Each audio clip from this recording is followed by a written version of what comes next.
Ayush health and wellness centre Ettumanoor government Ayurveda ആശുപത്രിയിൽ പകർച്ചവ്യാധി പ്രതിരോധ മെഡിക്കൽ ക്യാമ്പ് സംഘടിപ്പിച്ചു. പകർച്ചവ്യാധികൾ വർദ്ധിച്ചു വരുന്ന സാഹചര്യത്തിലാണ് ആശുപത്രിയുടെ നേതൃത്വത്തിൽ പ്രതിരോധ മെഡിക്കൽ ക്യാമ്പ് സംഘടിപ്പിച്ചത്.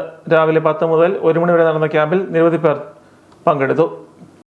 നമുക്ക് ഏവർക്കും അറിയാം, ഇപ്പോൾ പകർച്ചവ്യാധികളുടെ എണ്ണം വളരെ വർദ്ധിച്ചുകൊണ്ടിരിക്കുന്ന ഒരു സാഹചര്യമാണ് ഇപ്പോൾ ഉള്ളത്. ഇപ്പോൾ ഷിഗല്ല, ഡെങ്കിപ്പനി തുടങ്ങിയ പകർച്ചവ്യാധികൾ വളരെയധികം വർദ്ധിച്ചുകൊണ്ടിരിക്കുകയാണ്. അപ്പോൾ പകർച്ചവ്യാധി പ്രതിരോധം എന്നുള്ള ലക്ഷ്യം മുൻനിർത്തിക്കൊണ്ടാണ് നമ്മൾ ഇന്നിവിടെ ഒരു മെഡിക്കൽ ക്യാമ്പ് സംഘടിപ്പിച്ചിരിക്കുന്നത്.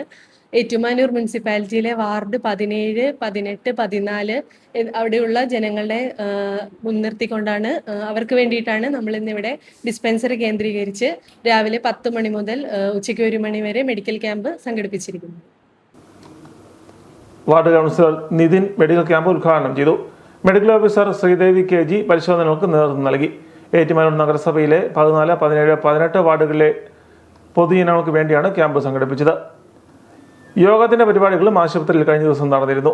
ഏറ്റുമാനൂർ നഗരസഭാ ചെയർമാൻ ടോമി പുളിമാന്തുണ്ടം യോഗദിന പരിപാടികൾ ഉദ്ഘാടനം ചെയ്തു. ആരോഗ്യ standing committee chairman Mathew Vakkathumalil മുഖ്യപ്രഭാഷണം നടത്തി. Ward councillor Nithin K. Raj അധ്യക്ഷത വഹിച്ചു.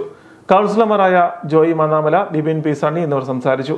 ഡോക്ടർ അഖിൽ ടോം മാത്യുവിന്റെ നേതൃത്വത്തിൽ യോഗാഭ്യാസവും തുടർന്ന് ആശുപത്രി വരെ വാക്കത്തോൺ, ക്വിസ് മത്സരം, പകർച്ചവ്യാധി പ്രതിരോധ ഔഷധങ്ങളുടെ വിതരണം, യോഗ പഠിതാക്കളായ മുതിർന്ന പൗരന്മാരെ ആദരിക്കൽ എന്നിവയും യോഗാ ദിനത്തിന്റെ ഭാഗമായി നടന്നു.